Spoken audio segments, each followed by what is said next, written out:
안녕하세요, 여러분. 엔지니어링 마인셋닷컴의 폴입니다. 이번 비디오에서는 전자회로 기판 설계의 중요한 이유를 이해하기 위해 전자부품 냉각에 대해 살펴보겠습니다. 전산 유체 역학을 사용하여 냉각 시스템의 성능을 시뮬레이션하고 가상으로 테스트하는 방법뿐만 아니라 다양한 옵션을 살펴볼 것입니다. 우리의 모든 전기 장치들은 서로 다른 전자부품들을 함께 결합하여 만들어집니다. 각 구성 요소에는 특정 기능이 있습니다. 이 간단한 조명 회로를 예로 들어보겠습니다. 배터리는 전기 에너지를 공급하고, LED는 배터리에서 공급되는 에너지로 빛을 발생시키며, 저항 장치는 회로의 전류를 줄여 LED를 보호합니다. 저항을 제거하면 LED는 즉시 소진됩니다. LED는 왜 소진되는 것입니까? 회로의 저항이 감소하기 때문에 배터리에서 더 많은 전자가 LED 구성 요소를 통해 더 쉽게 흐를 수 있습니다. 보시다시피 LED의 내부 부품은 작습니다. 이 부품들을 의미하는 것이 아니라 아주 좋은 렌즈로만 볼 수 있는 부품들입니다. 이 부품들은 오직 일정량의 전자만 통과할 수 있습니다. 그렇지 않으면 그것들은 그냥 타버릴 것입니다. 반면 전기 케이블은 훨씬 두꺼워서 케이블을 통해 흐르는 전류를 훨씬 더 많이 처리할 수 있습니다. 다양한 크기의 케이블의 목적은 바로 다양한 양의 전류를 처리하기 위한 것입니다. 저항 장치로 돌아와서 이것은 본질적으로 전자의 흐름에 제약을 가하는 것입니다. 이것은 마치 수도관이 구부러진 것과 같습니다. 구부러진 부분은 수도관을 통해 흐르는 물의 양을 제한합니다. 그래서 그것은 에너지를 낭비하고 압력 강화를 초래하게 됩니다. 우리가 알고 있듯이 압력은 전압과 같고 저항 장치는 파이프의 구부러짐과 같습니다. 그래서 회로에 저항을 추가하면 전류나 흐르는 전자의 양을 제한하고 전압 강화를 얻게 됩니다. 전압 강화가 발생하는 이유는 뭘까요? 일반적인 구리선을 보면 이것은 수백만 개의 구리 원자들로 만들어집니다. 구리는 구리 원자들이 다른 원자들 사이에서 자유롭게 움직일 수 있는 전자를 가지고 있다는 것을 의미하는 전도체입니다. 그것들은 자연적으로 다른 원자로 이동하며 어느 방향이든 임의로 이동합니다. 와이어에 전압 차이를 적용하면 배터리의 전압 또는 압력이 강제로 전자를 통과하도록 합니다. 하지만 저항 장치가 있으면 물질은 전도성이 떨어지며 전자가 통과하기 더 어려운 경로를 만듭니다. 전자는 충돌할 것이고 충돌하면서 에너지는 열로 변환됩니다. 그래서 배터리의 에너지는 실제로 낭비되고 열로 변하고 있습니다. 배터리의 에너지가 저항기에 의해 제거되고 있기 때문에 전압 강화가 발생합니다. 이것이 우리가 열 화상 카메라를 통해 저항 장치를 볼 때 그것이 열을 발생시키고 있다는 것을 볼 수 있는 이유입니다. 모스펫과 IGBT와 같은 일부 구성 요소는 엄청난 양의 열을 발생시킵니다.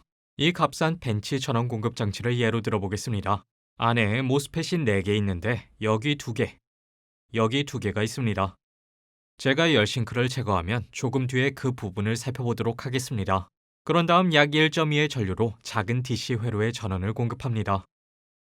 열 화상 카메라로 이러한 구성 요소가 섭씨 45도에 매우 빠르게 도달하는 것을 볼 수 있습니다. 부품을 손상시키고 싶지 않기 때문에 여기서 전원을 차단했습니다. 모든 전자부품에는 열의 한계점 또는 최대 작동 온도가 있습니다. 이 온도가 특정 온도에 도달하거나 초과하면 회로보드는 손상되며 회로보드가 파괴될 수 있습니다. 퓨즈와 같은 일부 구성 요소의 경우 이는 자재가 파손되어 회로에 공급되는 전원이 즉시 차단되기 때문에 바람직하며, 이는 구성 요소 손상을 방지하는 데 도움이 되지만 퓨즈를 교체할 때까지 회로보드의 작동을 완전히 중단시킵니다. IGBT와 같은 구성 요소에서는 온도가 증가하면 신뢰성이 떨어지고 이를 통과하는 전류도 증가하기 때문에 열이 쌓이는 것은 좋지 않습니다. 이 추가 전류는 열을 발생시켜 더 많은 전류를 흐르게 하고, 따라서 구성 요소가 열 가동에 도달하여 결국 스스로 파괴됩니다. 따라서 구성 부품과 회로판의 수명을 늘리고 구성 부품이 안정적이고 신뢰할 수 있는 상태로 작동하도록 하기 위해서는 구성 부품이 생성하는 열 에너지를 제거하는 방법이 필요합니다. 그렇다면 전자부품의 열 에너지를 어떻게 제거할 수 있을까요? 이 단순한 저항 LED 회로와 같은 일부 구성 요소는 정상적인 주변 조건에서 정상 작동하며 많은 열을 발생시키지 않으며 추가 냉각이 필요하지 않으며 발생되는 열이 주변 공기로 방출됩니다. 더 큰 회로에서 열이 증가하기 시작하면 간단한 팬을 사용하여 구성 요소 전체에 공기를 불어넣을 수 있습니다. 움직이는 공기는 더 많은 열을 흡수하고 운반할 것입니다. 이것은 PC에 사용되는 방법이고, 그래서 내부에는 말 그대로 열을 제거하기 위한 팬이 내부에 있습니다. 그러나 이 방법에는 문제가 있습니다. 한 부품에 열을 내리는 동안 이 뜨거운 공기가 다른 부품들을 통과하게 됩니다. 그래서 이 뜨거운 공기가 한 부품을 냉각시키는 동안 다른 부품들은 가열하게 되는 것입니다. 이 시뮬레이션은 심스케일을 사용하여 브라우저에서 실행되었습니다. 조금 후에 다뤄보도록 하겠습니다. 일반적으로 부품에서 열을 빼는 보다 효과적인 방법이 필요하며, 열 싱크를 사용하여 수동 냉각 기능을 제공하는 것이 일반적인 방법입니다. 이 열 싱크는 일반적으로 알루미늄으로 만들어집니다. 이 열 싱크에는 여러 개의 핀이 있습니다. 핀은 구성 요소의 표면적을 증가시켜 더 많은 외부 공기에 최대한 노출되도록 도와줍니다. 열 싱크는 공기보다 열을 훨씬 더 잘 전도하기 때문에 금속으로 만들어집니다. 그래서 더 많은 열이 쉽게 빠져나갈 수 있도록 하고 공기 노출을 증가시킴으로써 구성 요소를 효과적으로 냉각시킵니다. 하지만 이 방법으로 제거할 수 있는 양에는 한계가 있습니다. 다음 단계는 팬을 사용하여 주변의 공기를 구성 요소 및 열 싱크 위로 불어넣는 것입니다. 이것이 바로 이 DC벤치 전원 공급 장치에 사용되는 방법입니다. 팬과 열 싱크가 결합되어 과도한 열을 제거합니다. 열 싱크를 통해 열이 발산되는 것을 보실 수 있습니다. 전원을 차단하고 팬을 작동시키면 온도가 매우 빠르게 내려갑니다. 노트북에서 가장 일반적으로 사용되는 또 다른 방법은 열 파이프를 사용하는 것입니다. 프로세서와 팬 사이에서 작동하며 노트북 안에서 볼 수 있는 이상한 오렌지색 바입니다. 이 안에는 소량의 액체와 심지가 들어있습니다.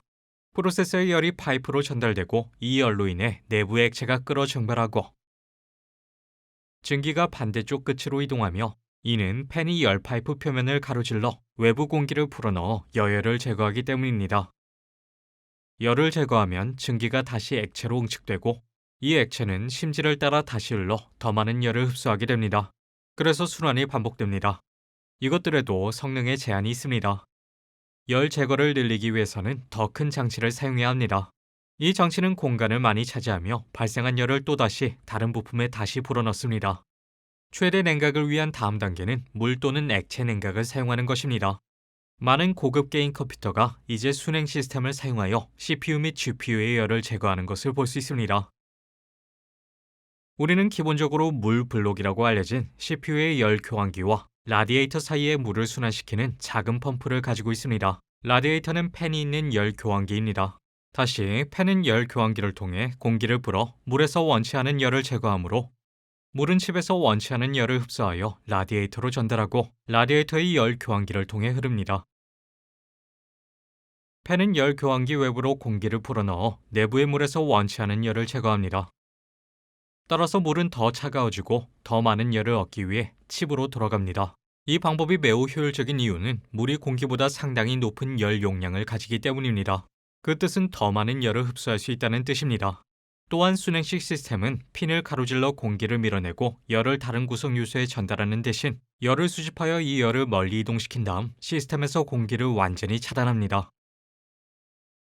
이러한 냉각 방법은 전력 전자장치에서 점점 더 많이 사용되고 있으며, 특히 IGBT의 뱅크들에서 자주 볼 수 있는 고전력 애플리케이션에서 더욱더 많이 사용되고 있습니다. 이러한 IGBT 뱅크들은 엄청난 양의 열을 발생시키므로 장기간 안정적으로 작동해야 합니다. 벤치 전원 공급 장치에서 봤듯이 IGBT 또는 모스펫은 간격을 두고 공간을 많이 차지합니다. 그래서 대신 우리가 할 수 있는 것은 기본적으로 물이 공기 대신 흐르는 열 싱크 또는 열 교환기를 열 블록에 고정시키는 것입니다. IGBT가 열을 발생시키면 블록을 통과하여 물속으로 들어갑니다. IGBT와 열 블록 사이에는 두꺼운 열 페이스트 층이 있어 열의 이동 증가를 돕습니다. 블록 내부에는 열 교환기의 표면적을 증가시키고 냉각수 노출을 극대화하여 불필요한 열을 제거하기 위한 핀이 있습니다. 이 예를 들자면 우리는 특정 IGBT가 최대 작동 온도에 해당하는 섭씨 90도를 초과하지 않도록 하길 원합니다.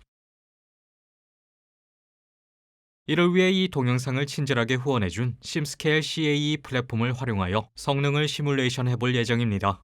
심스케일은 간단한 가입을 통해 이용 가능한 사용자 친화적인 클라우드 기반 애플리케이션을 통해 유한 요소 분석뿐만 아니라 온라인 컴퓨팅 유체 역학으로의 접속이 가능합니다. 이것은 설치가 필요하지 않습니다. 소프트웨어를 무료로 사용해보고 심스케일닷컴에서 커뮤니티 계정을 통해 공공 프로젝트를 편집하거나 전문 팀 또는 기업 계정을 통해 향상된 기능을 갖춘 개인 프로젝트를 만들 수 있습니다. 이 소프트웨어를 직접 사용해보고 싶다면 아래 영상 설명의 링크를 확인해보세요. 그래서 우리가 CAD 모델을 디자인한 후에 분석을 위해 이것을 심스케일로 가져올 수 있습니다. 사용 중인 재료, IGBT에서 방출되는 열의 양, 물의 유량 및 출구 압력 등의 변수를 입력합니다. 이 초기 분석에서 IGBT는 섭씨 약 165도에서 작동할 것으로 보입니다. 이 온도는 너무 높아서 구성요소와 회로 기판이 파괴될 수 있습니다. 그래서 우리는 변경이 필요하며 우리가 할 첫 번째 변경 사항은 재료에 대한 것이며 이는 열 전도율이 매우 높기 때문에 열 싱크에서는 알루미늄을 사용할 것입니다. 이는 열이 훨씬 더 쉽게 그것을 통과할 수 있다는 것을 의미합니다. 또한 IGBT와 열 블록 사이, IGBT가 열 전달 영역에 더 가까이 있도록 더 얇은 열 페이스트층을 사용할 것입니다. 이렇게 하면 열이 냉각에게 더 쉽게 도달하게 합니다. 이렇듯 간단한 변화들이 극적인 효과를 가져왔습니다. 우리의 IGBT는 이제 약 49도로 내려갔으며 이는 열 제한 한도인 90도보다 낮습니다. 그 한계에 도달하기 전에 좋은 완충제를 제공하기 때문에 완벽합니다. 그래서 이제 다음 단계는 디자인의 효율성을 향상시키는 것입니다. 원래의 디자인에는 이러한 핀이 IGBT의 열에 물을 노출하도록 돕는 열 교환기를 통해 작동합니다. 그러나 우리는 이 디자인이 각 채널의 높은 압력 강화를 야기한다는 것을 알 수 있습니다. 각 채널의 압력 강화는 다음 채널의 압력 강화와 함께 추가되면 장치 전체의 모든 압력 강화가 큽니다. 따라서 대신 핀 스타일 디자인 채널을 사용할 것입니다. 시뮬레이션을 실행하면 각 채널에 걸쳐 훨씬 더 고른 압력 분포를 볼 수 있고 전체 유닛에 걸쳐 더 낮은 압력 차이를 볼 수 있기 때문에 냉각 성능이 향상되고 운영 비용이 절감됩니다. 따라서 심스케일의 냉각 시스템을 시뮬레이션하고 간단한 디자인 변경을 하는 것만으로도 냉각 시스템의 성능을 매우 빠르게 개선할 수 있습니다. 따라서 값비싸고 중요한 전자회로 기판이 열 한계 내에서 작동하도록 보장할 수 있으며 이는 신뢰성과 수명을 극대화할 뿐만 아니라 운영 비용도 절감할 수 있도록 합니다. 감사합니다, 여러분. 오늘 영상은 여기까지입니다. 하지만 계속 더 공부하고 싶으시면 지금 화면에 있는 비디오 중 하나를 보십시오. 페이스북, 인스타그램, 트위터, 링크드인, 그리고 theengineeringmindset.com을 통해 저희를 팔로우하는 것을 잊지 마세요.